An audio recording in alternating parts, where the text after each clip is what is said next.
Exam देने वाले 2024 को 3 फरवरी को आप सभी का फिजिक्स का एग्जाम है। इस वीडियो को अंत तक सारे देखना। काफ़ी सारे इंपॉर्टेंट वायरल टाइप क्वेश्चन जो बिहार बोर्ड के द्वारा जारी ऑफिशियल क्वेश्चन पेपर है, जो प्रीवियस ईयर्स में कई बार पूछे जाते रहे हैं। ठीक है, यहाँ से आप लोग को कई सारे क्वेश्चन हूबहू देखने को मिलेंगे, तो इसलिए वीडियो को लास्ट तक जरूर देखना।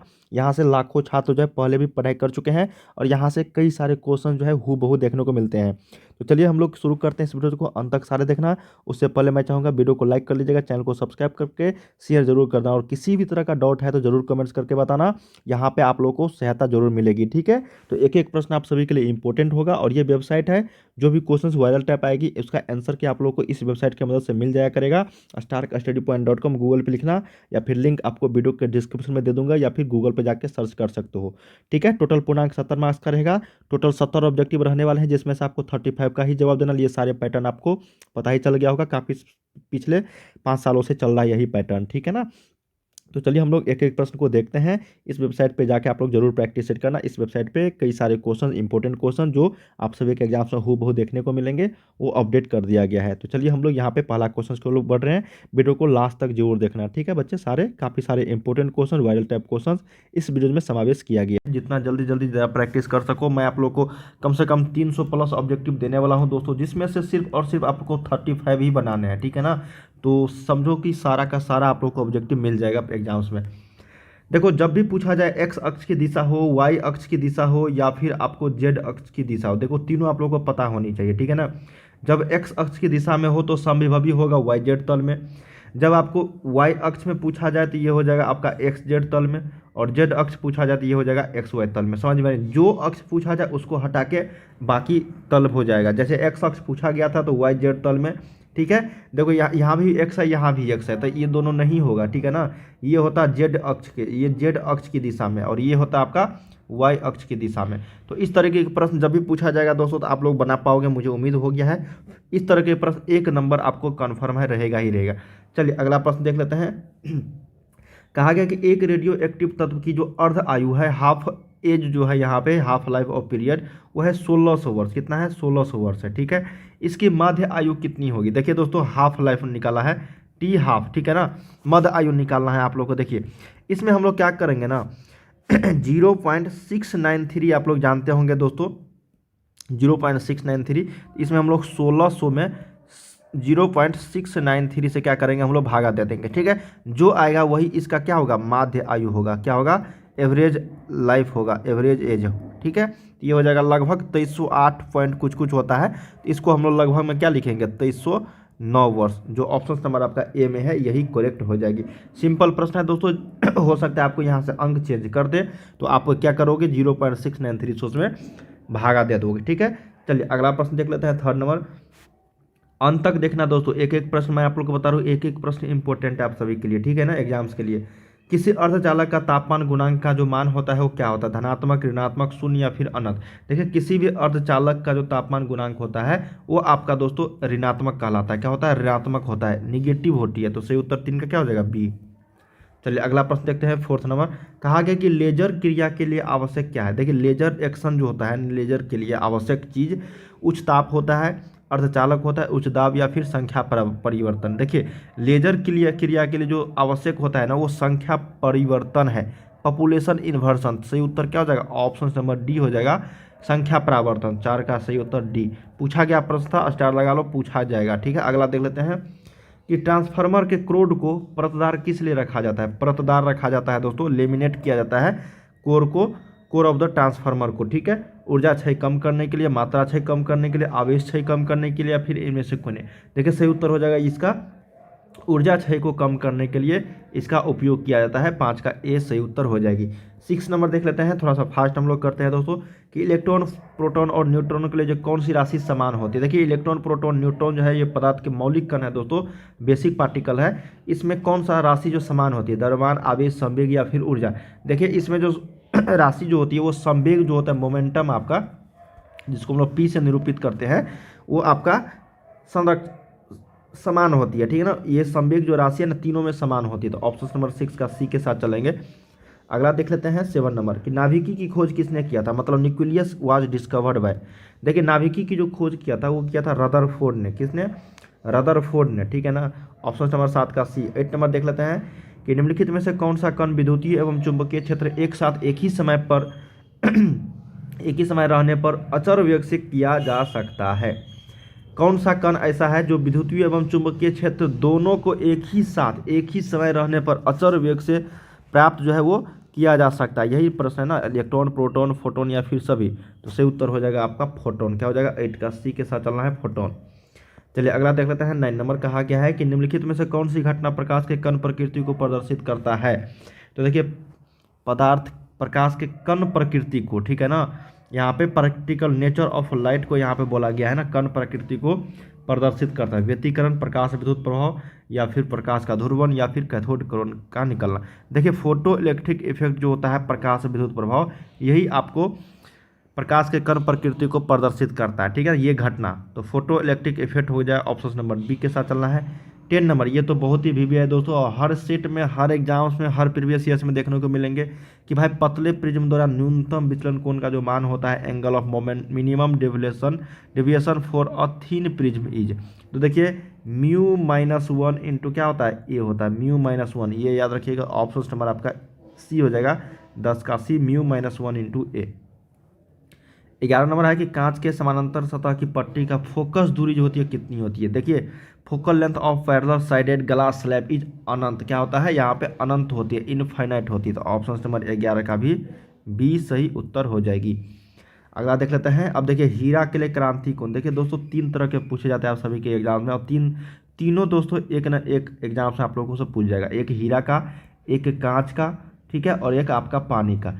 तीनों का आप लोगों को याद रखना है। जैसे यहाँ पे पूछा गया है कि हीरा के लिए क्रांति कोण कितना होता है तो हीरा के लिए दोस्तों क्रांति कोण होता है 24.41 डिग्री। क्या होता है 24.41 डिग्री, ठीक है। और ये होता है आपका पानी के लिए, क्या होता है ये पानी के लिए, ठीक है। तो तीनों ये आप लोग को याद रखना है, कांच, पानी और हीरा, ये तीनों चीज़ आप लोगों को क्रांति कोण किसी न किसी कोई ना कोई एक पूछा जाएगा आपको। जैसे यहाँ पे हीरा के लिए पूछा गया था, तो 12 का सही उत्तर क्या हो जाएगा ए।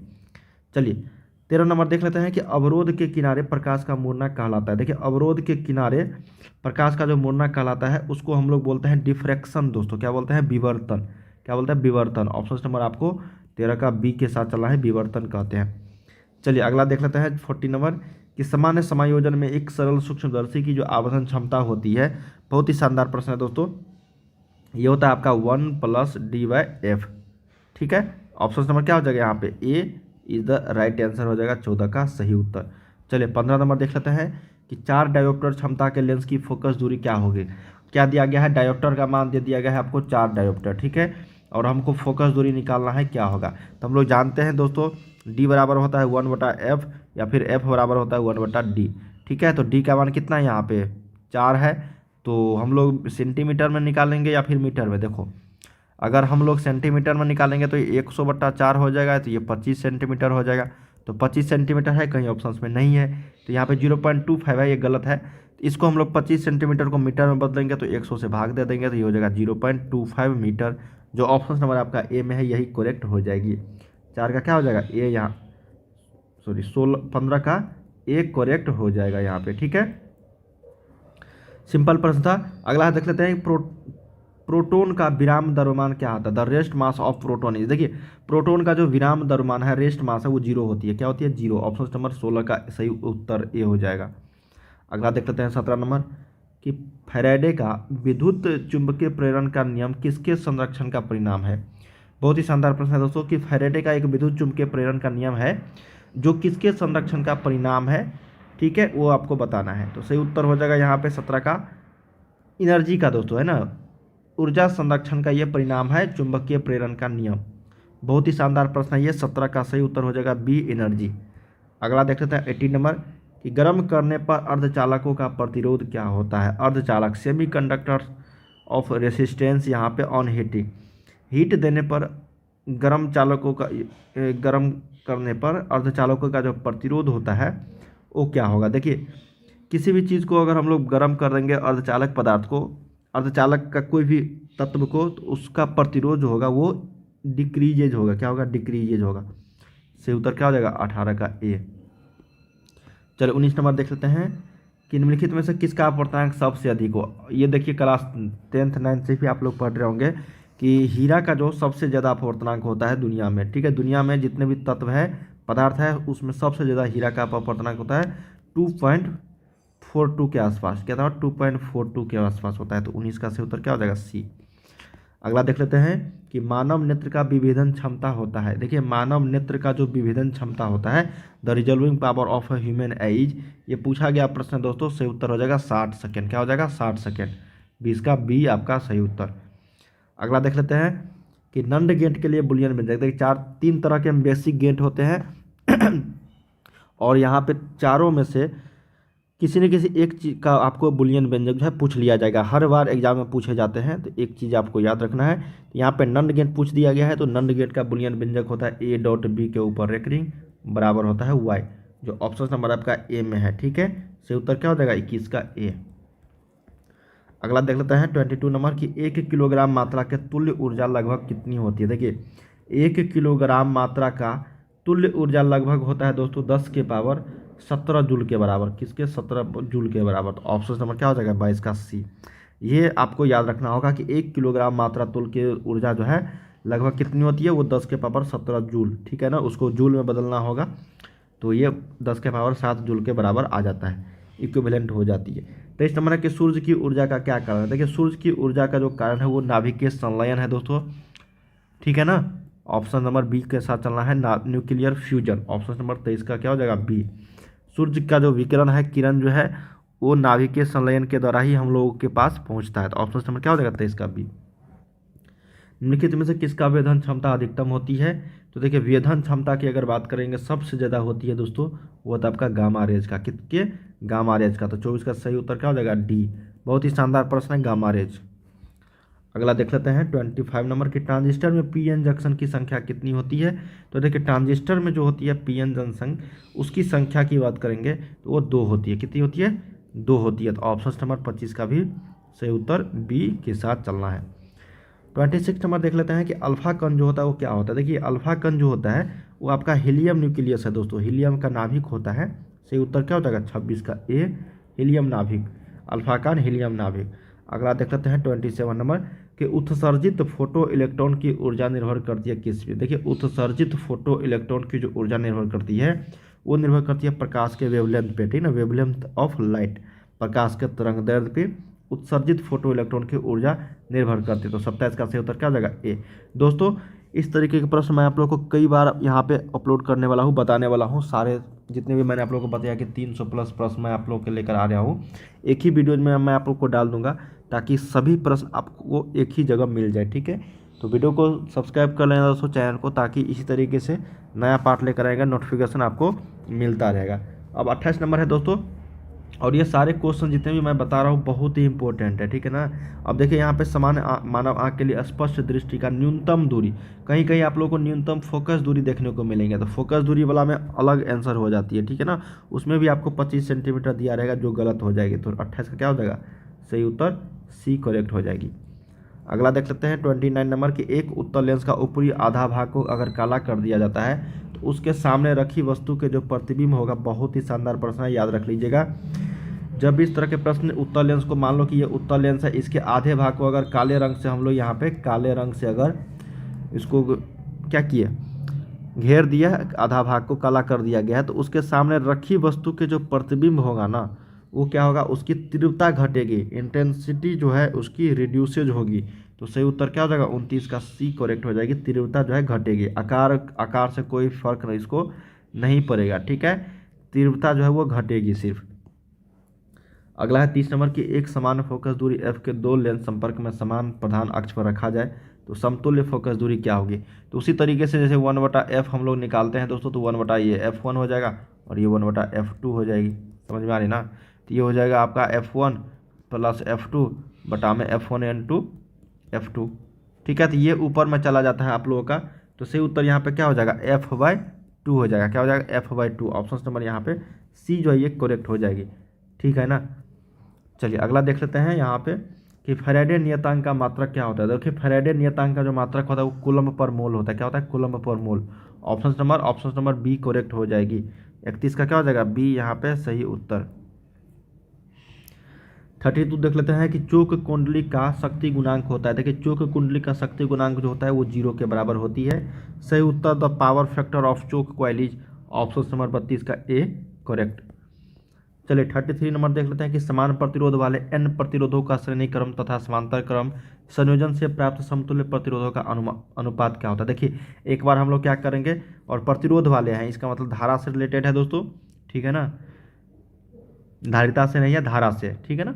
तो n प्रतिरोधों का श्रेणी क्रम, तो सबसे पहले हम लोग श्रेणी क्रम का जो n प्रतिरोध है उसका करेंगे, उसके बाद समांतर क्रम वाला, ठीक है। दोनों का जो अनुपात होगा ना, दोनों का जो अनुपात होगा दोस्तों वो आपका n² के बराबर हो जाएगी। किसके बराबर हो जाएगा, n। तो हम लोग जानते हैं दोस्तों अगर मान लो कि n प्रतिरोधों का जो प्रतिरोध है n प्रतिरोध वाले, उसका श्रेणी क्रम अगर निकालेंगे तो वो n के बराबर ही हो जाता है। किसके बराबर, n के बराबर ही, ठीक है। और समांतर क्रम में ये होता है 1/n के बराबर। तो ये n जो है ऊपर चला जाएगा तो ये n² के इक्वल हो जाएगा। बहुत ही सिंपल प्रश्न था, कई बार देखने को मिलेंगे ये प्रश्न। सही उत्तर 33 का बी करेक्ट हो जाएगी। अगला देख लेते हैं 34 नंबर कि जब कोई श्वेत प्रकाश किरण किसी प्रिज्म से गुजरती है तो किस रंग के लिए विचलन कोण का मान सबसे अधिकतम होता है। देखिए प्रिज्म से अगर गुजरती है ना तो विचलन कोण का मान सबसे अधिकतम होता है बैंगनी रंग का, और सबसे कम होता, सबसे ज़्यादा होता है इसका। देखो ना, मान लो कि ये प्रिज्म है, ठीक है ना, विचलन मतलब सबसे ज़्यादा विचलित कौन सा होता है। देखो यहाँ से किए हम तो 7 रंगों में आपका विभक्त हो गया, ठीक है। यहाँ पे भी होता है और यहाँ पे रेड होता है। देखिए सब ये मान लो ये विचलन कोण हुआ, विचलन कोण, ठीक है, विचलित हुआ तो सबसे कम कौन सा हुआ, रेड हुआ, ऊपर में जो रहेगा सबसे कम होगा। सबसे नीचे कौन सा होगा, बैंगनी होगा।